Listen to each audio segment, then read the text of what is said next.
À quelques jours de la fête de l'Aïd-el-Fitr, communément appelée Korité au Sénégal, les préparatifs vont bon train.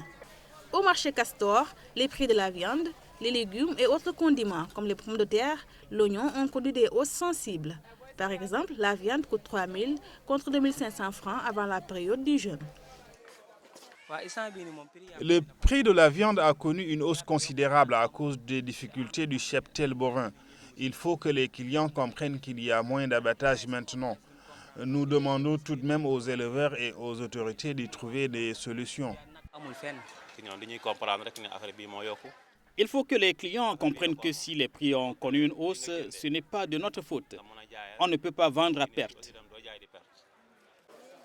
Du coup, cette augmentation des prix a pour conséquence directe de pousser le panier de la ménagère à se désemplir. Pour Maman Caro, c'est plutôt les légumes qui sont le plus chers. Les légumes sont chers, navets, choux-pommés, tout ça, les oignons verts et les persils aussi, tout est monté, tous les prix sont montés. Quant à Bator, elle indexe la viande et les poulets qui constituent la base des achats à effectuer pour la Korité. L'argent qu'on amène au marché pour faire les provisions ne suffit plus. On achète juste le minimum nécessaire pour la maison. La Korité, c'est pour bientôt et les clients se font rares car tout est cher. Au marché HLM, c'est la mode tendance qui est le plus démontrée. L'endroit accueille des clients venus de partout de la capitale pour acheter soit des habits, chaussures, sacs et autres. Ici, l'ambiance est au rendez-vous, même si la clientèle n'est pas trop présente comparée aux années précédentes. Cette année, on n'a pas vu beaucoup de clients. C'est peut-être dû à la conjoncture économique. Les choses ne marchent pas comparé à l'année dernière.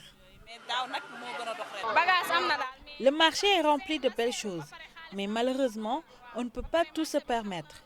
Moi, par exemple, j'attends la fête de Tabaski pour acheter un boubou. Autre lieu, autre activité, autre décor. Les tailleurs, eux, semblent se frotter les mains. Des clients sont venus même s'il n'y a pas de grand rush. La tendance actuelle, ce sont les broderies, les tissus multicolores, les robes, les basins, entre autres. Les clients, quant à eux, sont venus au dernier moment pour commander leurs tissus. La cherté des denrées en cette veille de fête est décriée par les populations.